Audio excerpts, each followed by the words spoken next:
Hello, Grumpy Old Fart here.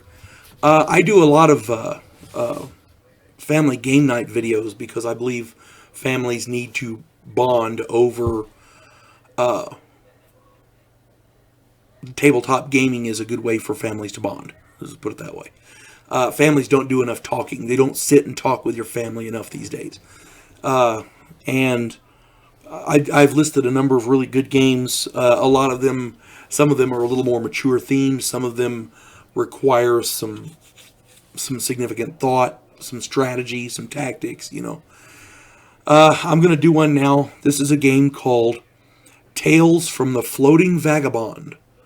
And yes, it is crazy. It's as crazy as the name sounds. This is a funny game. This is a game you can play, but it's hilarious. This is a role-playing game of comedic space adventure. The tagline for the game is ludicrous adventure in a universe whose natural laws are out to lunch. It takes a comedic approach to gaming, and it encourages the game master to begin each adventure in a bar in outer space called the Floating Vagabond. Hence the name Tales from the Floating Vagabond. Okay. I remember a picture of the bartender cleaning glasses, and there's a note pinned to his back with a knife. So, it starts out like that. Adventures generally start in the Floating Vagabond, and I'll give you a little backstory to this. The Floating Vagabond takes place in a pocket universe. After God spent the 6 days creating the universe, he swept all of the leftover stuff into this little pocket dimension and forgot about it. Well, over time, he was just trying to tidy up a bit. Well, after time, the stuff in that other universe grew.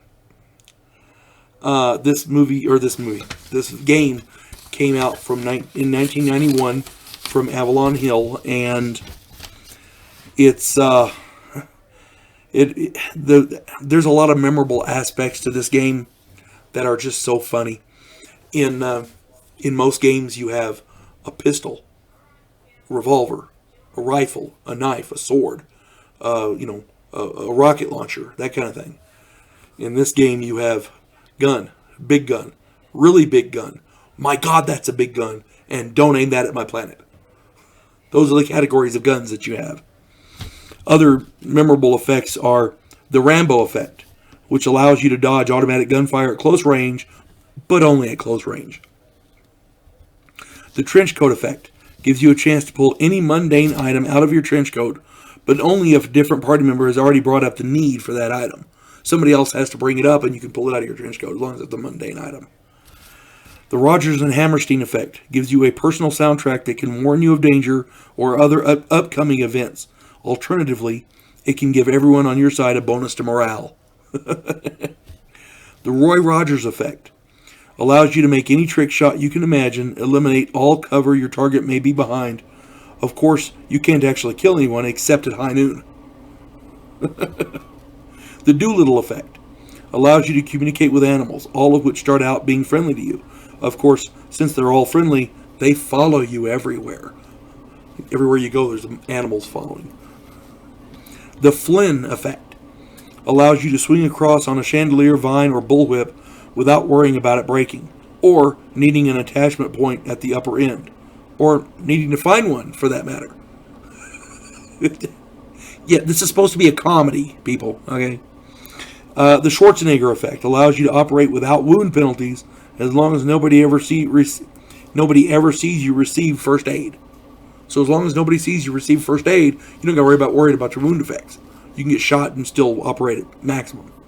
The Newton effect allows you to stop anything that contradicts your understanding of the laws of physics from happening around you.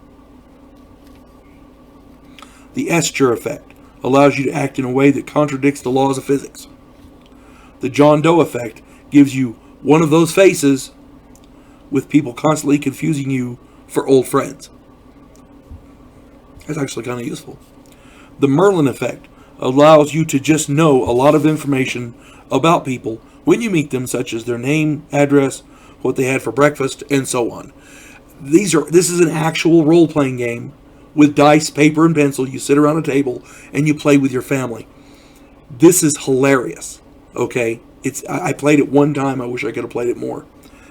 The second printing of this game, including many strange typos, such as providing the incorrect formula, strength, luck. Well, anyway, the point being that they included typos, I think, on purpose. This is a fun game. I highly recommend. Excuse me.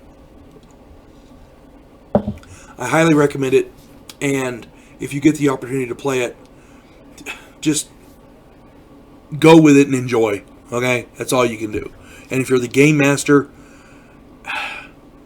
apologies. You folks have a good day. God bless one and all.